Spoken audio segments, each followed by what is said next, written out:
Jesús, qué regalo aquí tú nos das, en la Eucaristía presente tú estás, en la Eucaristía presente tú estás. Humilde y oculto eres tú, nuestro Rey. Acuérdate siempre de tu grande grey. Acuérdate siempre de tu grande grey. Arcángeles todos que a Cristo adoráis, Señor soberano, lo manifestáis. Señor soberano, lo manifestáis. Llena nuestras mentes de fe en el Señor, el pan de los ángeles.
Oración por los escépticos, del tesoro de las oraciones de la obra de los santos ángeles. Te pedimos, Señor Dios nuestro, haz que los hombres comprendan que tu palabra es sagrada, aunque no parezca misteriosa, y que ella solo se puede aprender y explicar por medio de la fe. Haz que los hombres entiendan que la duda corrompe y genera discordia, inquietud e incredulidad, y por eso la fe en ti nunca debe ser corroída por la duda.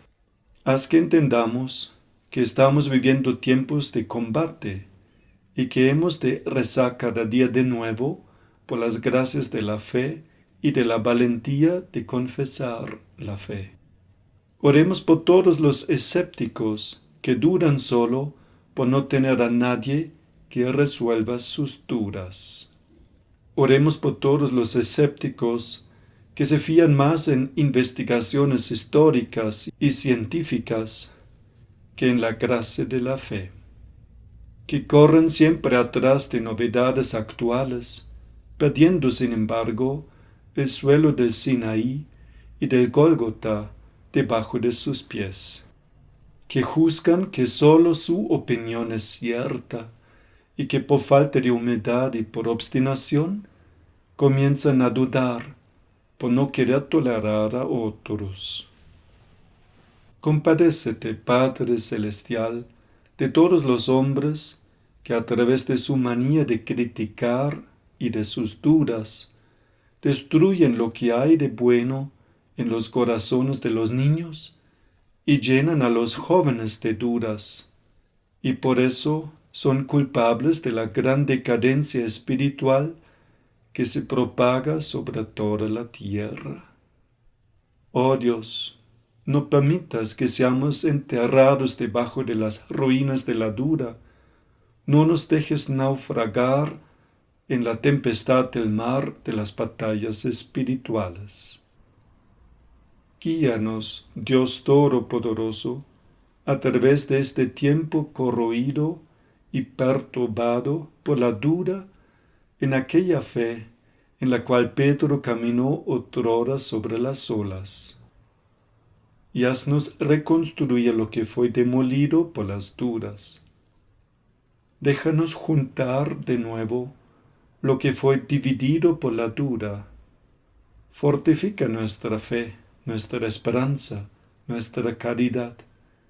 Y así como tú aceptas nuestras preces por el pan de cada día, de igual manera, acepta nuestras súplicas por la gracia de la fe en favor de nosotros y de todos los que has llamado a abrazar la fe. Amén. Empecemos la segunda parte de nuestra meditación sobre la virtud teologal de la fe. En la primera parte ya hablamos sobre la definición de la fe, el origen divino de esta virtud teologal, la gracia de la fe, que es algo divino. La fe es también un acto humano. Las 4 notas distintivas de la Iglesia de Cristo, la fundación de la Iglesia por Cristo, la relación entre la fe y la razón, la inteligencia. Así que ahora podemos seguir con unos temas que nos quedaron pendientes. Catecismo numeral 160. La libertad de la fe.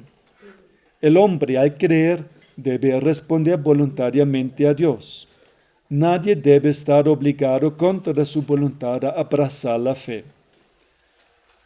En efecto, el acto de fe es voluntario por su propia naturaleza.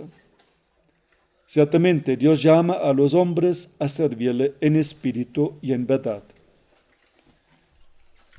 Por ello, quedan vinculados por su conciencia, pero no coaccionados. Esto se hizo patente sobre todo en Cristo Jesús. En efecto, Cristo invitó a la fe y a la conversión. Él no forzó jamás a nadie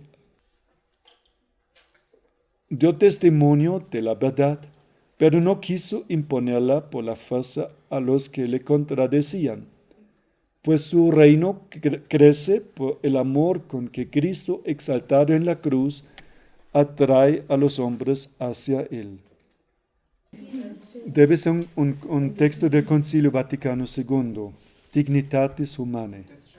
El Catecismo de la Iglesia Católica, en el numeral 161, continúa: la necesidad de la fe. Creer en Cristo Jesús y en aquel que lo envió para salvarnos es necesario para obtener esa salvación. Puesto que sin la fe es imposible agradar a Dios y llegar a participar en la condición de sus hijos, nadie es justificado sin ella y nadie, a no ser que haya perseverado en ella hasta el fin, obtendrá la vida eterna. Aquí surgen dos interrogantes. Primero, ¿el bautismo de los niños es válido, dado que no viene acompañado de un acto de fe personal?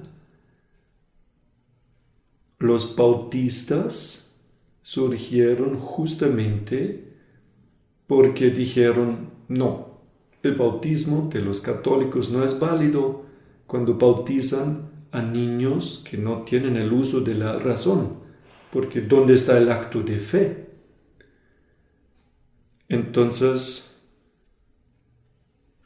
nace esta nueva comunidad de los que bautizan a los adultos, por eso se llaman bautistas. La Iglesia Católica continúa bautizando a niños porque tiene la convicción que si los apóstoles lo hicieron es porque es válido. Los apóstoles, consta en el Nuevo Testamento, bautizaron a familias enteras, incluyendo también a los niños. Entonces no puede ser malo. Segundo, los católicos bautizamos y si hay presencia de fe. Tienen fe el ministro del sacramento, los papás, los padrinos, la pequeña asamblea que está presente, y todos ellos tienen fe. Esta fe responde en lugar de la fe que el niño pequeño todavía no puede tener por lo chiquito. Pero si no hubiera una esperanza fundada que esta fe se convertirá más adelante en una fe personal, entonces no se podría bautizar a este niño. Por eso, los sacerdotes, antes de bautizar, tienen que averiguar bien si la familia está dispuesta a educar a este niño en la fe. El segundo interrogante es este: ¿qué posibilidades de salvarse tienen los no católicos? Si el catecismo dice que sin fe no se puede agradar a Dios, y si alguien no llega a abrazar la fe, si alguien no se hace católico, si alguien no entra a la Iglesia Católica, entonces, ¿cómo puede salvarse? Aquí antes de todo tenemos que preguntar, ¿qué significa salvarse? ¿Qué es la salvación? La salvación, en un sentido cristiano, es, después de terminar esta vida y del juicio particular, entrar en la vida beatífica, en la visión beatífica, o sea, ver a Dios cara a cara por toda la eternidad, lo que hace totalmente felices a los que están en la visión beatífica. Por tanto, todos van a vivir eternamente. Si decimos que alguien desea entrar en la vida eterna, pues estrictamente hablando, todo ser humano, por tener un alma inmortal y un libre albedrío, vivirá eternamente. Pero no es lo mismo vivir en el infierno y recibir penas por toda la eternidad, o contemplar a Dios cara a cara en su propia esencia. Por tanto, aquellos que son hallados dignos de contemplar a Dios estarán eternamente felices, estarán para siempre con Dios. Y es esto lo que propiamente llamamos vida eterna o felicidad, bienaventuranza eterna. En cambio, los condenados, también por toda eternidad, van a vivir en la condenación y van a ser siempre infelices.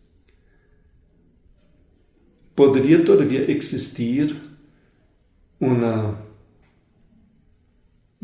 término medio, le llaman eso limbo, o sea, no contemplar a Dios, ni ser condenado, sino estar en un estado en el que no se contempla a Dios, pero tampoco se recibe penas eternas, porque uno no las merece.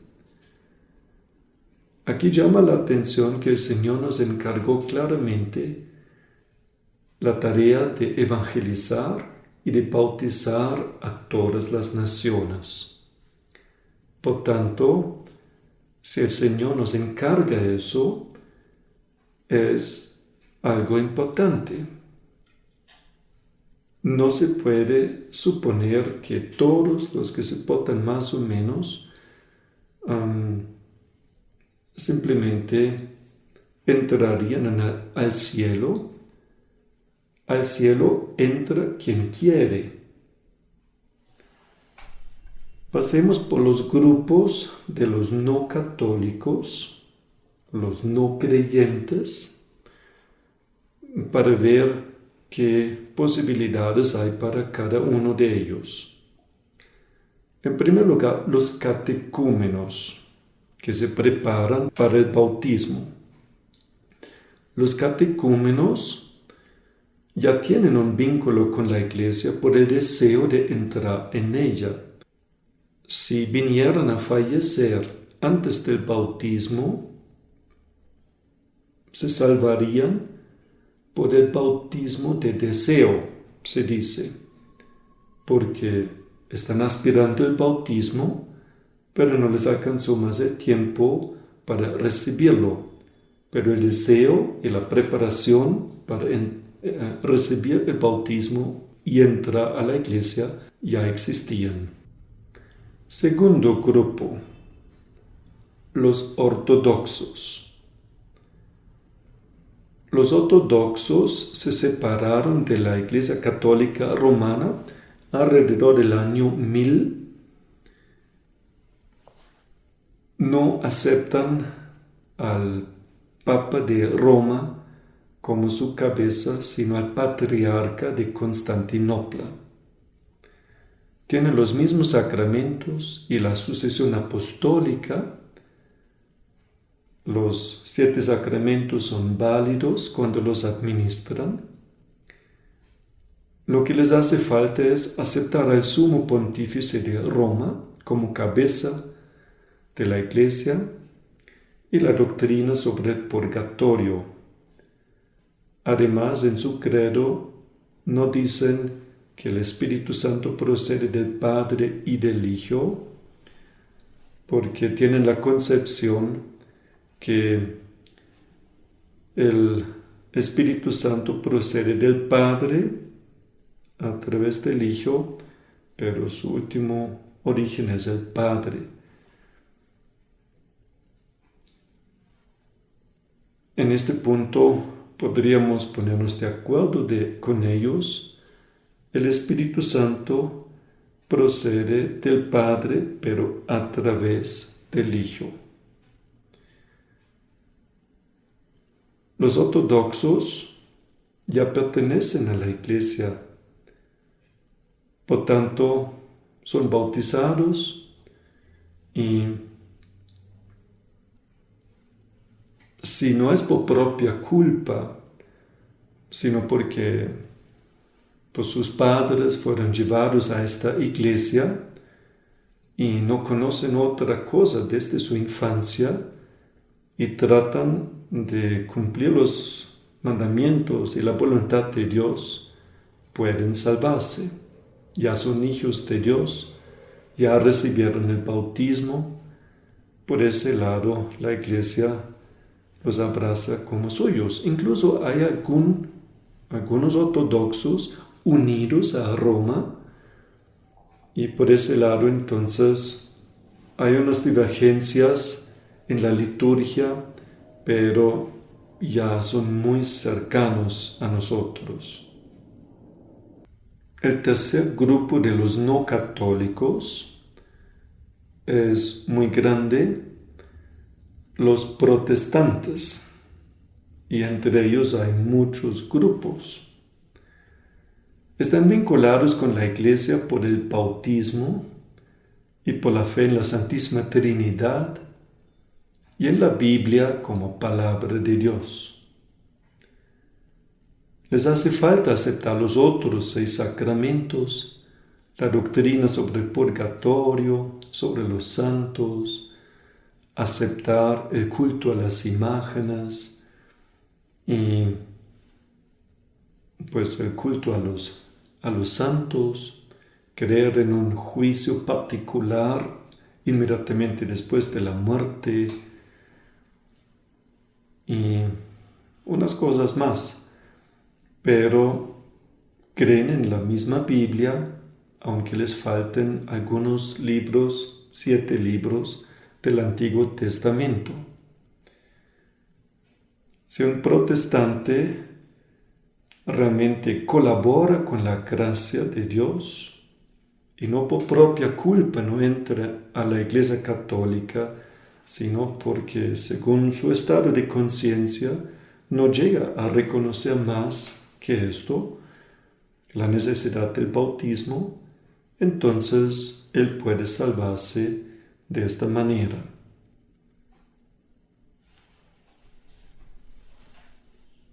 Los judíos forman el cuarto grupo de los no católicos. Nos une la fe en el único Dios de Abraham y la expectación de la redención. Les hace falta aceptar a Jesucristo como Mesías y fundador de un nuevo pueblo de Dios. San Pablo profetiza para el fin de los tiempos que Dios va a quitar este velo que en su tiempo impidió que los judíos en su mayoría reconocieran a su Mesías, por eso lo crucificaron. Pero vendrá un tiempo en que este velo les será quitado y entonces podrán ver que Jesucristo realmente es el Mesías.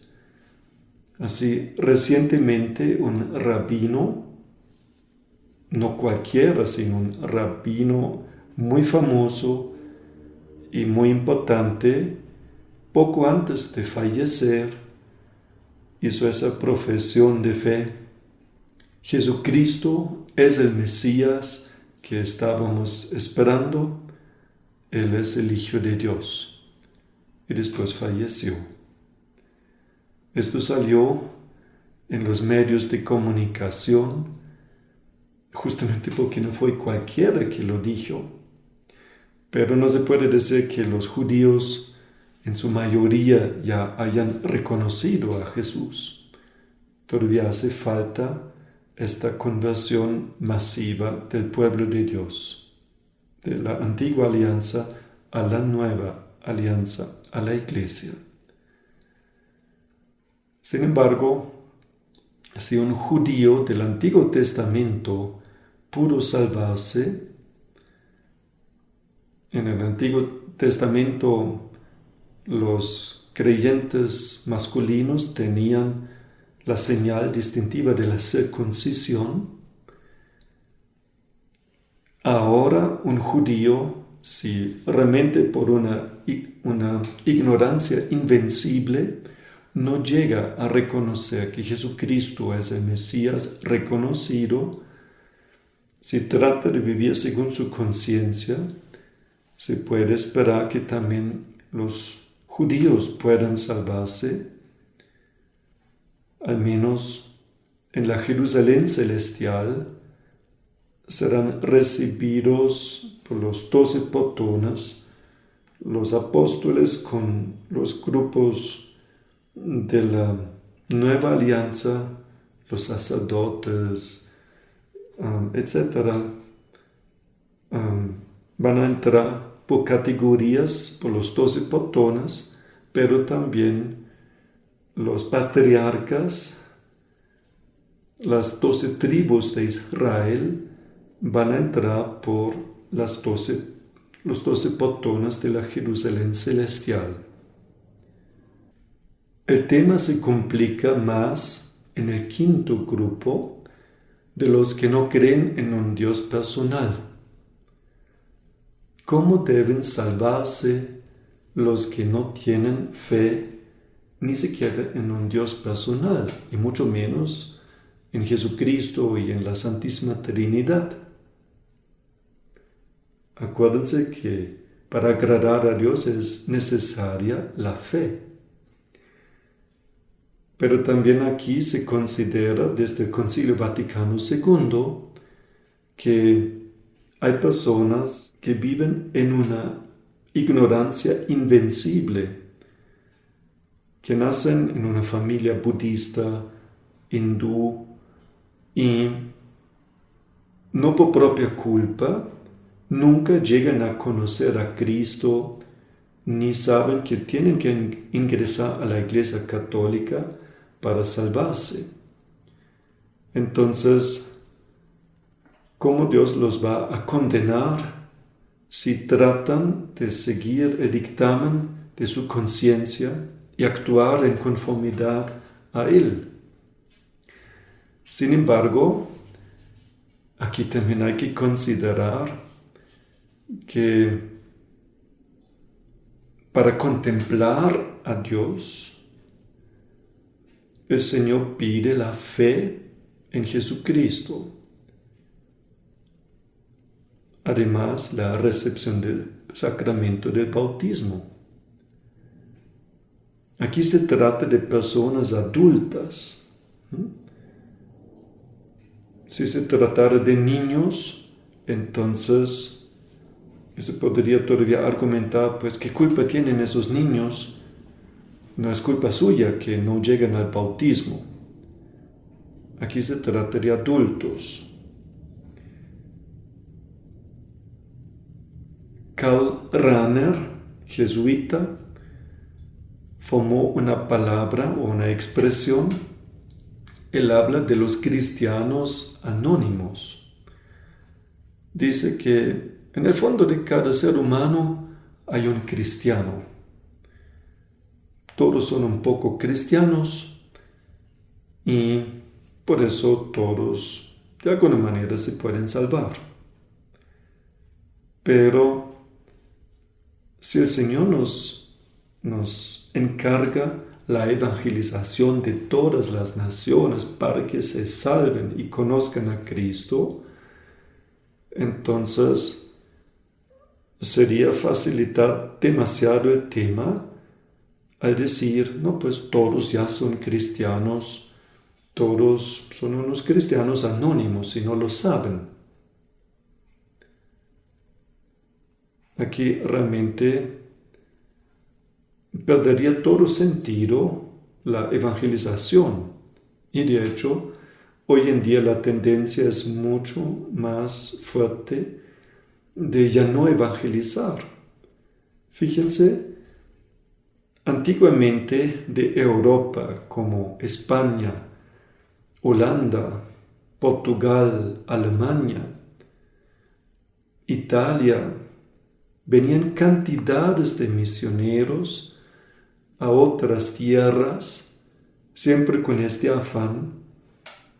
Estas personas son paganas todavía y se pueden condenar eternamente si no los evangelizamos. Por eso trabajemos con todas las fuerzas para que conozcan a Cristo y se salven.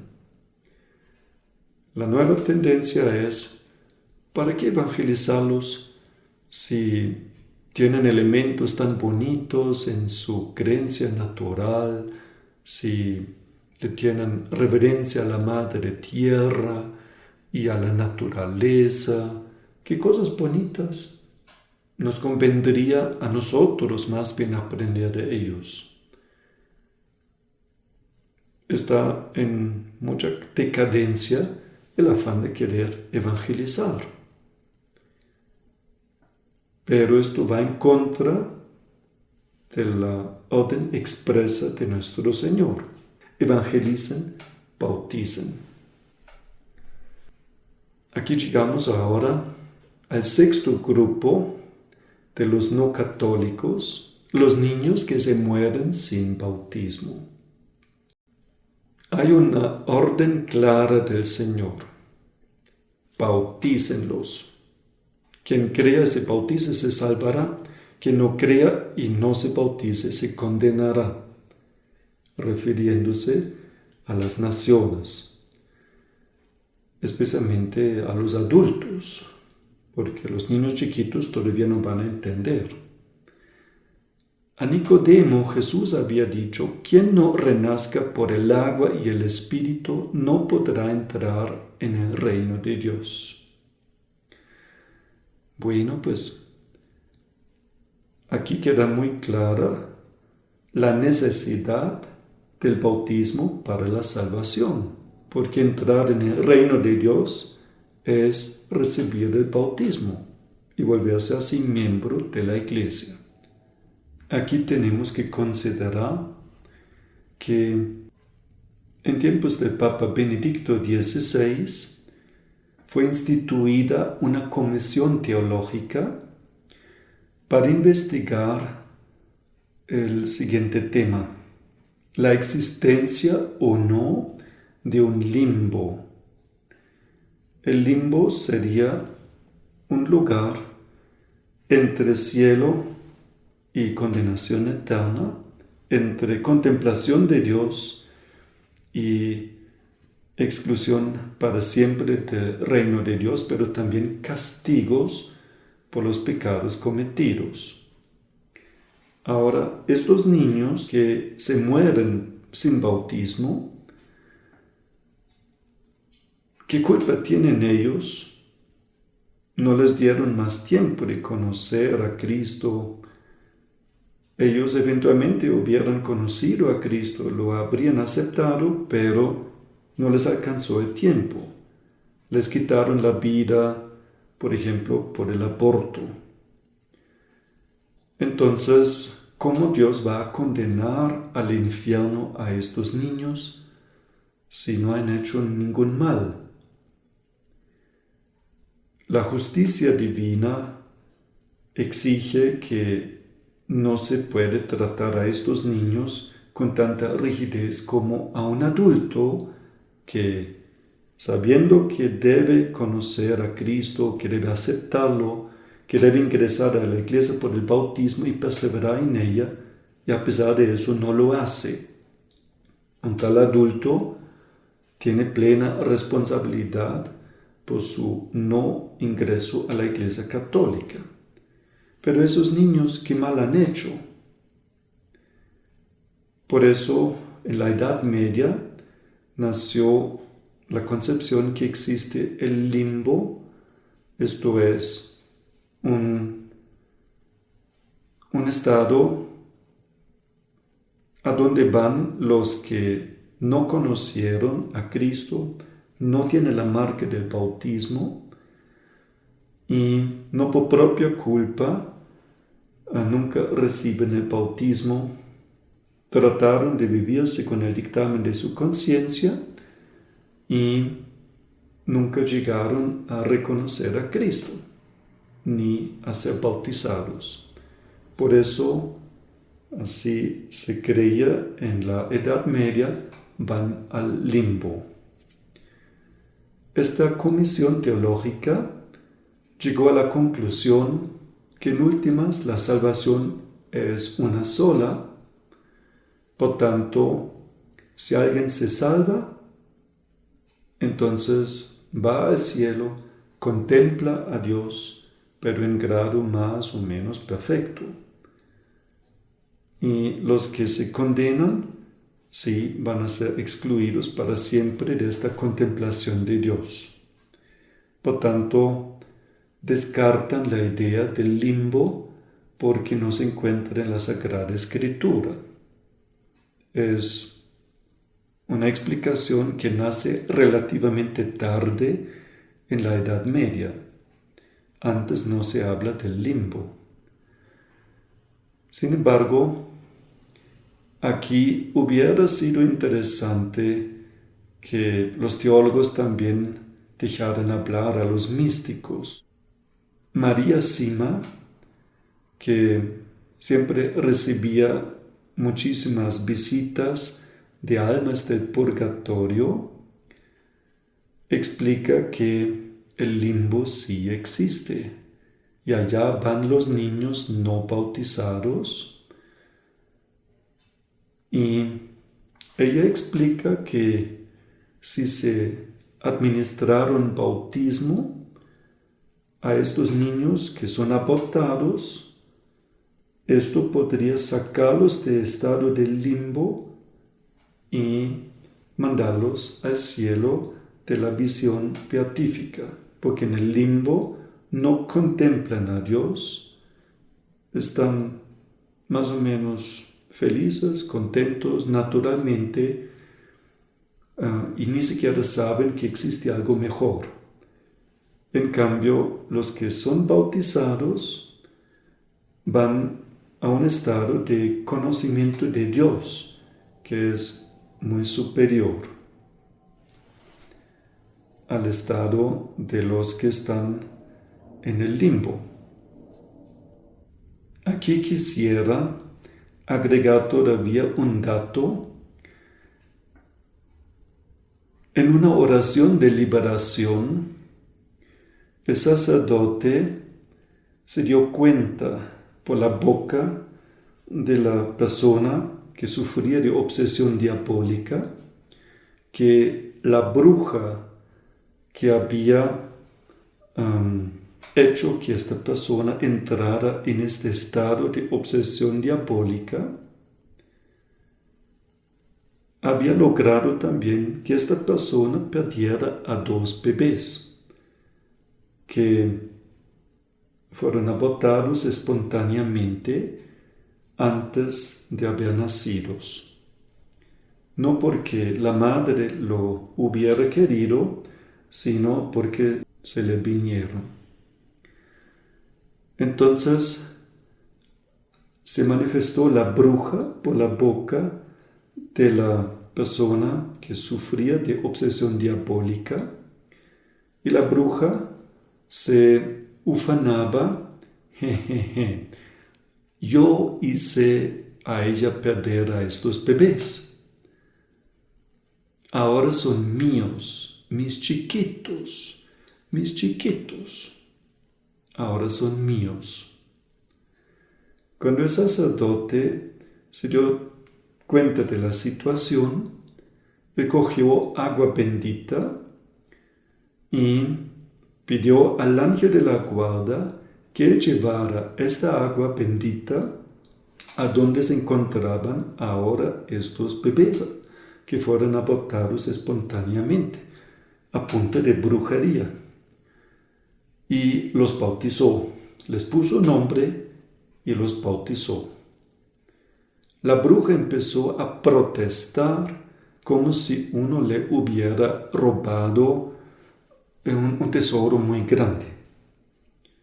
Pero eran míos, eran míos. El sacerdote le dijo, pues eran, ya no lo son. Ahora ya los entregué a Cristo, ya los bauticé. Y la bruja seguía lamentándose, eran míos, eran míos. Y ahí, por este lado, el sacerdote se dio cuenta de la eficacia del sacramento del bautismo. Este episodio permite también una conclusión. Si los niños no bautizados sirven como de trofeo y los brujos pueden coger a estos niños abortados como una propiedad, los pueden utilizar como un escudo para sus malas intenciones. Entonces, todo esto muestra que estos niños abortados no van al cielo automáticamente. Si estos niños que son abortados fueran iguales a mártires que realmente mueren por Cristo, entonces el infierno estaría perdiendo, porque cada niño que es abortado, si entrara directamente al cielo como un mártir, contemplando a Dios cara a cara, entonces el mejor favor que se podría hacer a estos niños sería abortarlos y mandarlos inmediatamente al cielo para que ni siquiera tengan la oportunidad de pecar aquí en este mundo. Pero el hecho es que los niños, cuando son abortados, no entran automáticamente todos al cielo. Y por eso el infierno sigue promoviendo el aborto, de tal manera que en el infierno hay una fiesta cada vez cuando se pudo realizar otro aborto. Alguien dijo que le fue mostrado por el cielo que con cada aborto que se comete en este mundo, un demonio más es suelto del infierno para trabajar con más libertad en este mundo. Esto explicaría por qué tantos demonios andan sueltos y tan hiperactivos en este mundo actual. Por tanto, realmente hay que cuestionar esta decisión o este resultado de la comisión teológica. Una comisión teológica no es simplemente el magisterio de la Iglesia. Y realmente hay que cuestionar si ellos tienen la razón en negar la existencia de un limbo. Todo indica que sí existe un limbo para los que no traen la marca del bautismo al partir de este mundo, con la excepción de los catecúmenos que realmente tienen una orientación hacia la Iglesia. No les alcanzó el tiempo para recibir el bautismo, pero tenían el deseo de recibirlo. Sin embargo, aquí todavía tenemos que recordar también que hay que perseverar en la Iglesia. No solamente hay que entrar en ella para salvarse, sino también hay que perseverar. De esto habla el Catecismo en el numeral 162. La perseverancia en la fe. La fe es un don gratuito que Dios hace al hombre. Este don inestimable podemos perderlo. San Pablo advierte de ello a Timoteo. Combate el buen combate, conservando la fe y la conciencia recta. Algunos, por haberla rechazado, naufragaron en la fe. Para vivir, crecer y perseverar hasta el fin en la fe, debemos alimentarla con la palabra de Dios. Debemos pedir al Señor que la aumente. Debe actuar por la caridad, ser sostenida por la esperanza y estar enraizada en la fe de la Iglesia. No solamente en una fe privada, mi fe es esta, sino debemos fundamentar nuestra fe en la fe de la Iglesia, en el credo de la Iglesia. Catecismo numeral 163. La fe, comienzo de la vida eterna. Hay que recordar este número del catecismo a las personas que están descontentas con la iglesia moderna, a veces por razones que son aceptables, que hubo tantos escándalos en la iglesia, incluso de parte de la jerarquía y del clero, que muchos entonces, no por falta de fe en Cristo, sino por escándalo de los ministros de la iglesia, han preferido retirarse de la iglesia en señal de protesta. Pero hay que decirles, para salvarse no basta con entrar a la iglesia católica, hay que perseverar en ella hasta el fin. No existe otra iglesia. Cuando nuestro Señor Jesucristo había hecho su sermón eucarístico en Cafarnaúm, y muchos de los seguidores de Jesús se echaron para atrás diciendo: ¿quién aguanta este sermón que es duro? Y ya no quisieron más seguir a Jesús cuando Él habló de la Eucaristía, de su presencia en la Eucaristía, de comer su carne y de beber su sangre.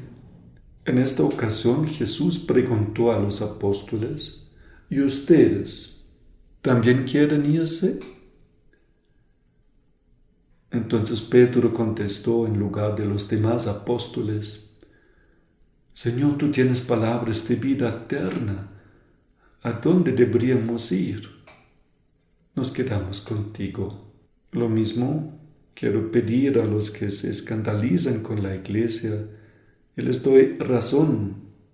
Hubo escándalos en la iglesia, pero suframos con nuestra madre la iglesia, que está sangrando de muchas llagas, pero no la abandonemos. ¿A dónde vamos a ir, Señor? Tú tienes palabras de vida eterna. Catecismo numeral 163.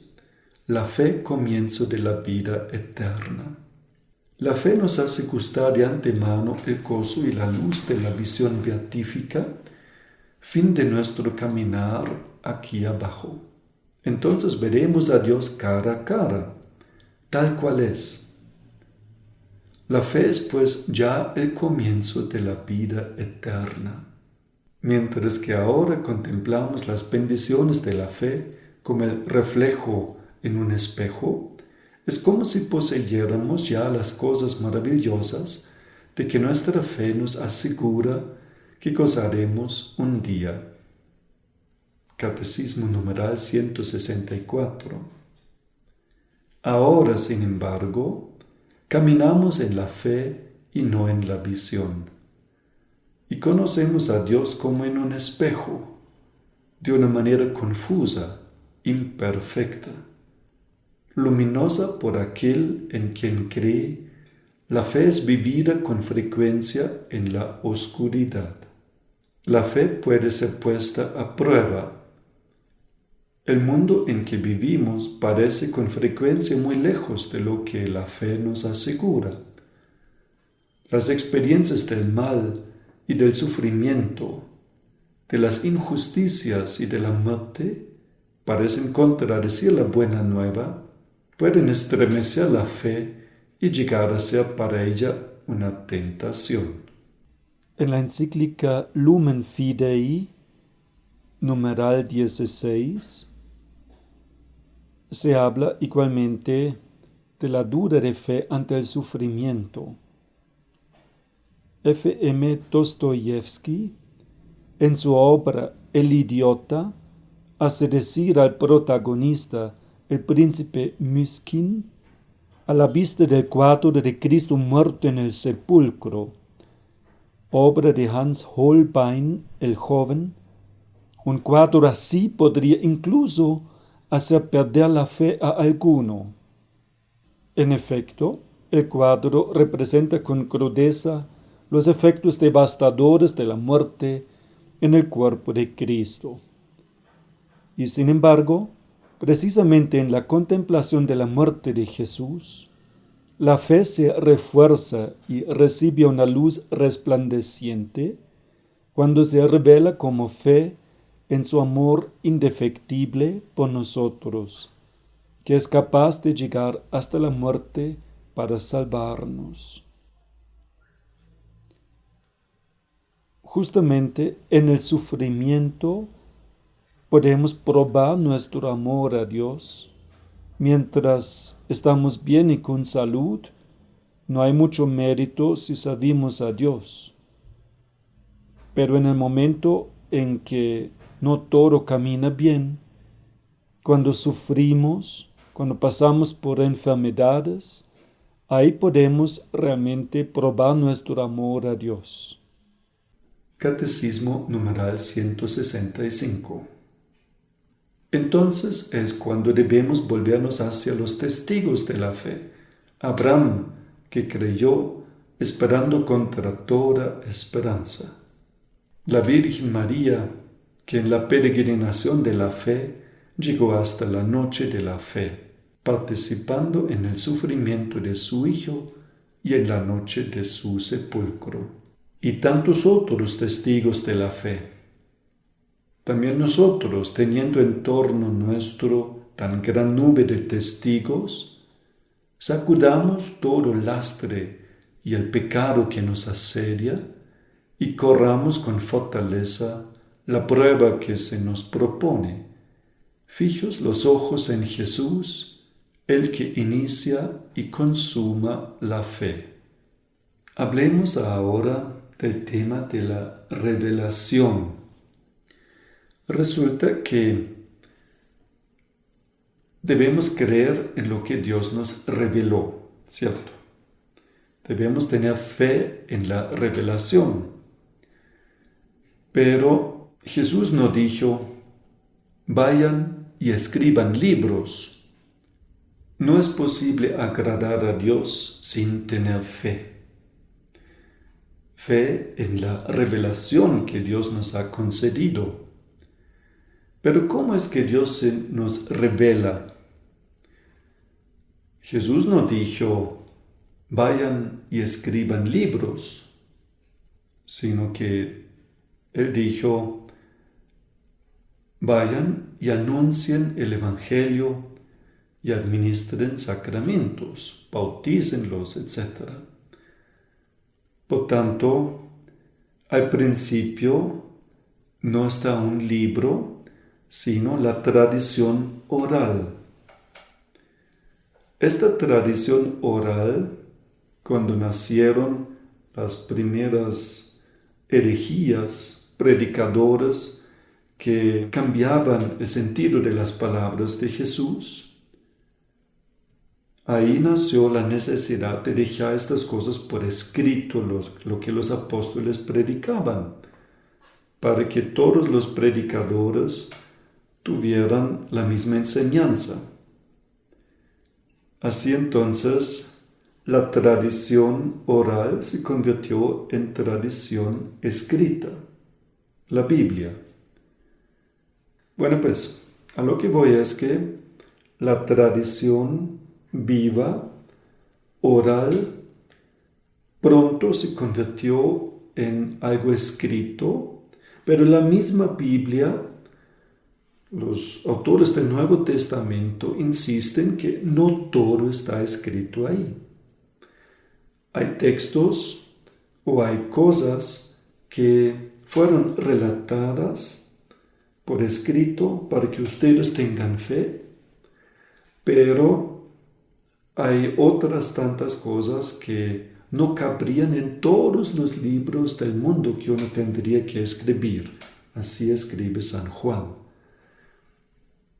Por tanto, hay cosas que hacen parte de la tradición de los apóstoles, pero que no entraron en la Biblia. También por una cuestión de cierre de redacción. Algo no entró en la Biblia porque cuando se hizo cierre de redacción no era un hecho todavía, como la muerte de San Pedro y de San Pablo, como los hechos de los apóstoles relatan tantos hechos de la vida, del sufrimiento de San Pablo, y no relata su muerte. Es que estaba vivo todavía cuando se terminó de redactar este libro. Así de sencillo. Sin embargo, fueron escritos libros que para algunos debían hacer parte de la Biblia y para otros no. Así existe El Pastor de Hermas, un libro muy bueno, que nos sirve mucho, que habla mucho de ángeles. Para algunos santos era algo inspirado por el Espíritu Santo, pero al final no entró en la Biblia. Y hubo unas tradiciones que más adelante también se volvieron escritos, pero de carácter gnóstico, cosas fantásticas que no armonizan con la tradición que la Iglesia recibió de los apóstoles. Ahora, ¿quién pone orden en eso? ¿Quién dice qué hace parte de la revelación y qué no? Es el magisterio de la Iglesia. San Pedro, los apóstoles, también San Pablo, aunque no haya acompañado a Jesús en vida, ellos son los líderes de la Iglesia. Para nosotros vale lo que ellos nos transmitieron. Y particularmente el obispo de Roma es considerado el responsable, el guardián del depósito de la fe de la Iglesia Católica. Le llamamos el magisterio de la Iglesia. Entonces, lo que el magisterio de la Iglesia Católica, los obispos en conjunto o el Santo Padre, el obispo de Roma, con acto solemne deciden y decretan por medio de dogmas, esto es verdad asegurada, revelada por Cristo.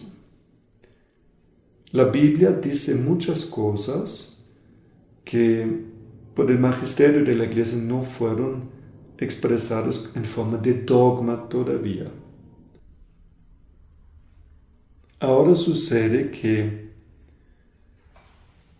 lo que nosotros ahora describimos, por algunos son considerados 3 caminos como la revelación llega a nosotros, paralelamente: la tradición oral, la tradición escrita en la Biblia y el magisterio de la Iglesia en forma de dogmas y de concilios. Sin embargo, sería más correcto ver la revelación como una sola, que primeramente es tradición oral, ella se convierte parcialmente en tradición escrita en la Biblia, pero también otros escritos, los padres de la iglesia, escriben cosas que recibimos de los apóstoles, como el fin de la vida de la Virgen fue su asunción al cielo. No existe un sepulcro donde se estarían venerando los huesos de la Virgen, porque ya no están en el sepulcro. Ella subió al cielo. Es algo que no está en la Biblia, pero de esto hablan los padres de la iglesia, los doctores de la iglesia. Es tradición, pero no bíblica. Bueno, pues a lo que voy es que la revelación es un proceso, primero es oral, después se convierte en tradición escrita, y el magisterio de la iglesia no está separado de estos dos. El magisterio de la iglesia no tiene competencia de decidir cosas que no están en la tradición y en la Biblia. El magisterio debe guardar, predicar, evidenciar, explicar, defender las verdades de la fe. No tiene la potestad de inventarse nuevos artículos de la fe, sino de formular cosas que durante 2000 años se han creído en la iglesia, pero que ahora hacen falta ser expresadas de manera más explícita en forma de un dogma, porque hay quien ponga en duda estas verdades. Así, la tradición, la Biblia y el magisterio de la Iglesia Católica forman la revelación de la Iglesia Católica como ella llega a nosotros.